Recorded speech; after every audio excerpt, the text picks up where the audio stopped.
Hello everyone, today we are going to discuss about the nootropic agents. Nootropic agents and the drugs which we have studied in the Alzheimer's disease are one and the same.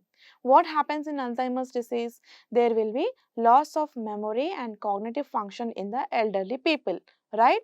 For the same thing, now we are not focusing on the target per people as the elderly people, but for everyone who has memory impairment, when we are giving a treatment, then that agent will be called as nootropic agent. It means that noo, the word is taken, meaning of the word noo is brain, and tropine means to turn, means you are modifying the brain to remember more, you are modifying the brain to function to the normal level. Okay, so when we are using these nootropic agents, when we are using, if we are first case is in Alzheimer's disease. When an elderly patient is suffering from Alzheimer's disease, the drugs are given to increase the memory. Second case is when there is mental retardation in children, where there is loss of memory in children. Few children, they will be suffering from such kind of diseases, then in that case we can give these nootropic agents.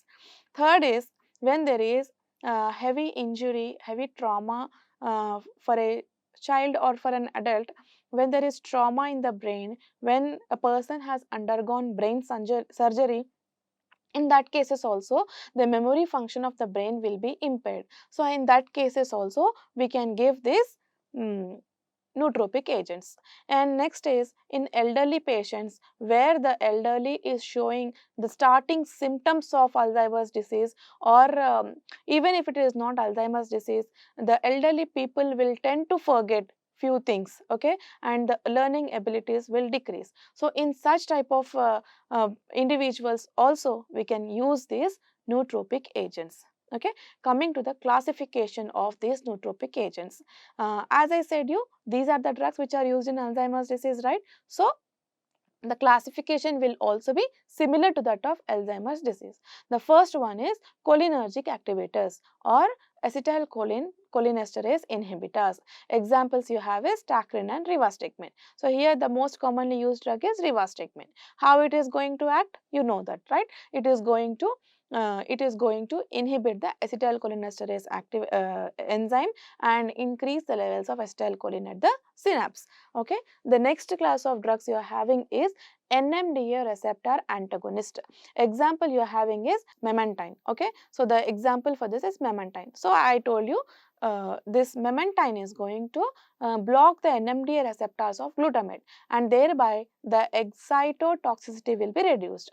What is excitotoxicity? It is one of the major cause of the neurodegeneration which occurs in Alzheimer's disease. Okay, so that is the second class. The other drugs which are used is citicoline, which is also a drug which we have studied in Alzheimer's disease. Citicoline. Okay. Now coming to the mechanisms, already discussed about the mechanisms of individual drugs, right?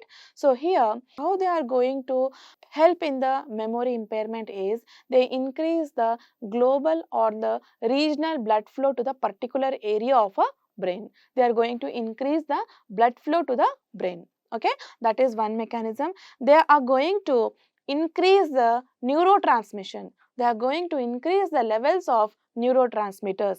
That is the second mechanism. And the third mechanism is by directly stimulating the particular region of the brain, which is responsible for memory, they are showing this action, by that is enhancing the memory. The action is shown by the drugs by directly stimulating the particular region in the brain.